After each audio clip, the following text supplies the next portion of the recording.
Welcome back, dear viewers. They operate in 128 countries with nearly 90% of our staff working directly in the field, close to displaced communities. The global context, global displacement remains near record highs. In 2025 alone, UNHCR responded to 24 active emergencies across 16 countries, including 10 new crises. Looking ahead to 2026, ongoing conflict and instability in various other places. So let's welcome Nisreen Rubaian, UNHCR representative to the state of Kuwait. It's really a pleasure to have you, Ms. Nisreen. Good morning to you, and happy holy month of Ramadan to you. Same to you and to all the Kuwait TV team. Absolutely. We are really happy to see you with us, and definitely you guys are doing great service, to humanity. As we look ahead of 2026, what are the UNHCR main priorities globally and in partnership with Kuwait? Thank you so much, and thank you for hosting me. Well, when we look into 2026, first of all, if you want to look into the priorities, we look first, what does UNHCR do? I mean, UNHCR simply, they provide protection to people who are forced to flee persecution and violence. Now, when we look now, we have, as I said before, a very dangerous mix. The problem is that you have a record high displacement of almost 117 million displaced persons worldwide. And you do have a drop, a serious drop in the support.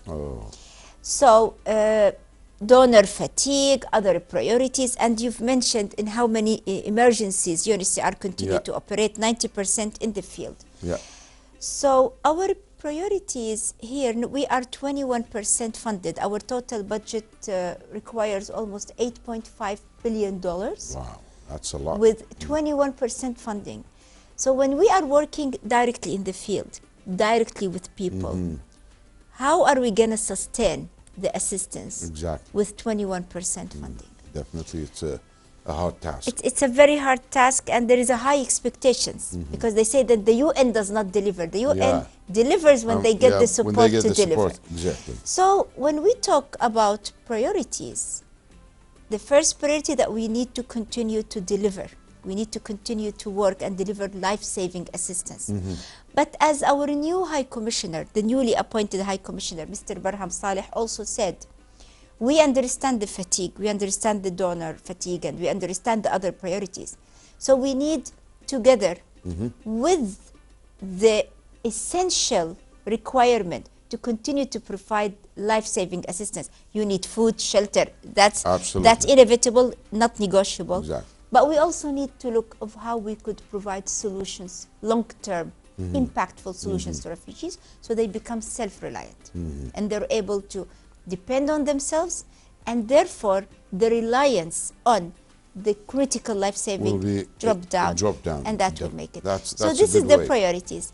Kuwait is a partner, a strategic partner, almost 30 years back. I've said that before. So we understand that a second strategic dialogue between UNHCR and Kuwait is expected. So what does this represent for the partnership?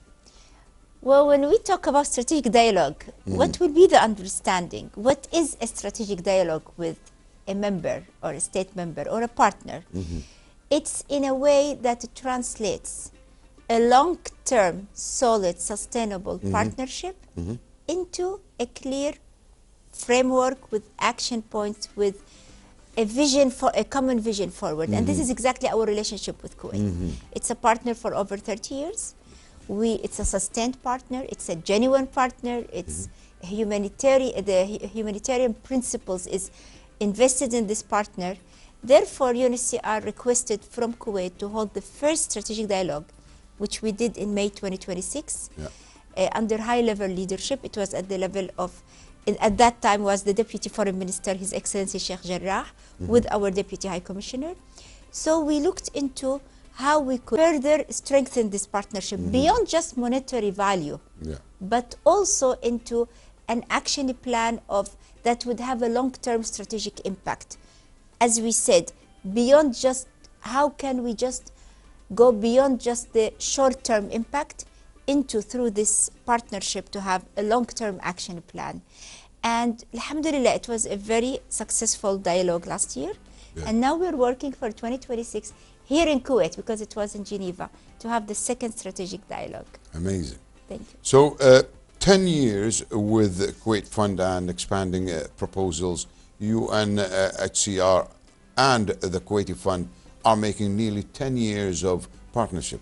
How has this cooperation evolved over the years, and what can we expect next? I have no words to speak about Kuwait Fund. I don't know how much I need to talk to explain how amazing this partner, how noble Kuwait Fund really and its causes is. We will mark this May 10 years of partnership with Kuwait Fund. We signed it back in 2016.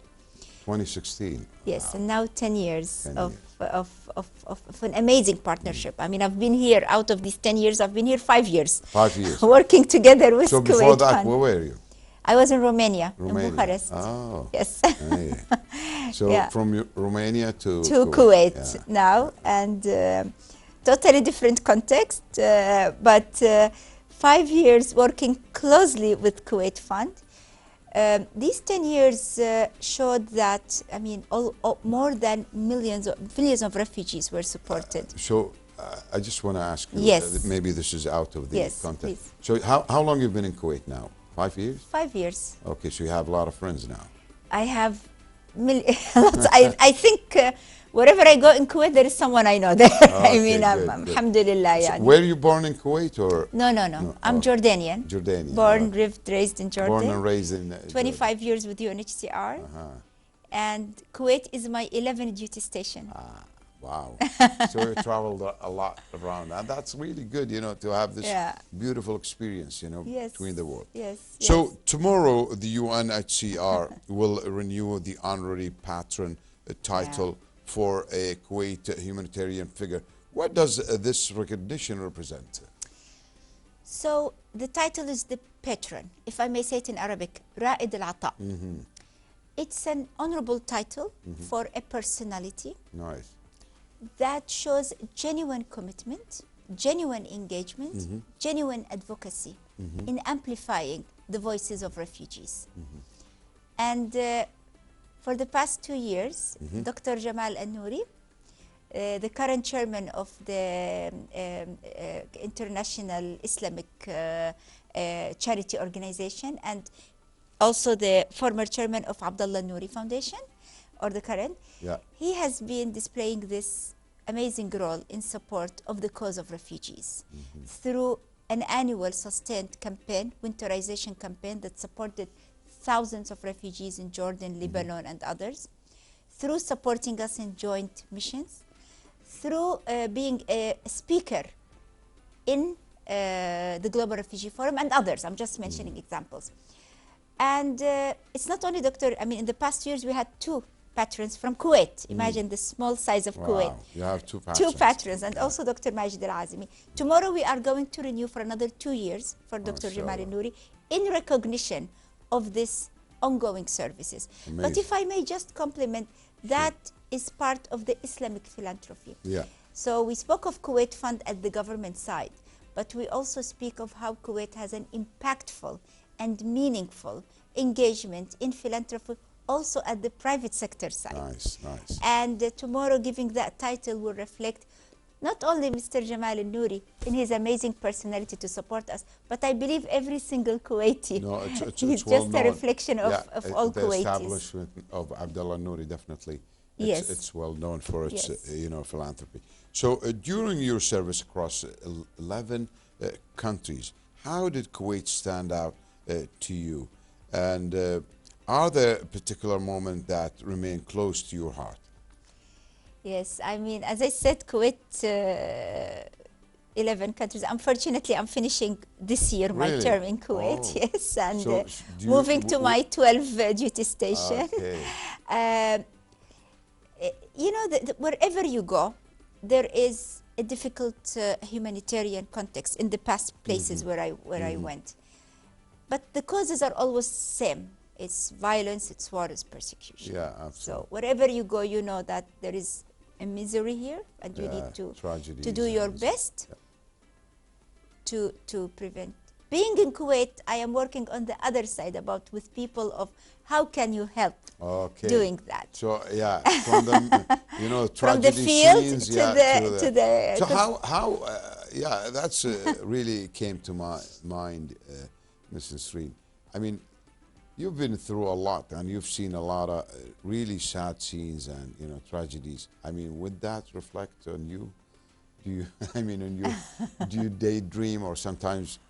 Sometimes when we dream, when we go through a lot, I mean, it always has its own reflection, because sometimes when we are enjoying our times, you just pause a little bit and think of that person who was talking to you early this morning and saying, I remember a story of one refugee who was in one of my duty stations, and he came to me, he was tearful, and I said, what's wrong? He said, in the morning I was watching my son on the window watching the school bus moving, and I was not able. And whatever you do in your day, you just look and remember that person and say, okay, am I entitled to enjoy my day? Or, you have that this fighting. But when you help and support, one of the moments in Kuwait that I adore actually is two. One of them I like when we do joint missions with our Kuwaiti partners. When we went with Kuwait Fund to Erbil,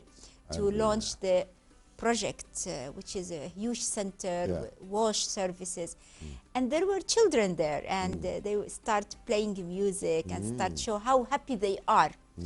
And there were our partners, colleague partners, and they knew Kuwait, and they knew Kuwait Fund, and they were talking. And that was, for me, amazing, because it shows how much that help is appreciated, if not by grown-ups, but also by children, because if children knows about it. Also, when we went to Cox's Bazar with the Kuwaiti partners, I would like one time to display it on Good Morning Kuwait, of the Kuwait Bijanibikum platform, a huge one, in the middle of Cox's Bazar. We all took pictures there, and also in Cox's Bazar, they recognized Kuwait. For me, that's very special. Of Kuwait, a small size, just pumping all the humanitarian impact all over the world. Yeah, definitely, definitely, Ms. Nisreen Rubaian, thank you very much. We are out of time, but that was really, very mindful and very kind of you to state these facts, to our viewers. Thank you very much. And if I may take this opportunity to wish His Highness Sheikh Mish'al Ahmed Jaber al-Sabah and the Crown Prince, His Highness Sheikh Sabah al-Khalid al-Sabah, all the best for the holy month of Ramadan. To every Kuwaiti, to every good Kuwaiti, that a friend, a colleague, a partner in Kuwait. Ramadan Kareem and Mubarak to all of you. Yeah, same to you. That was Nisreen Rubaian, UNHCR representative to the state of Kuwait. We'll have a break and then we'll be back.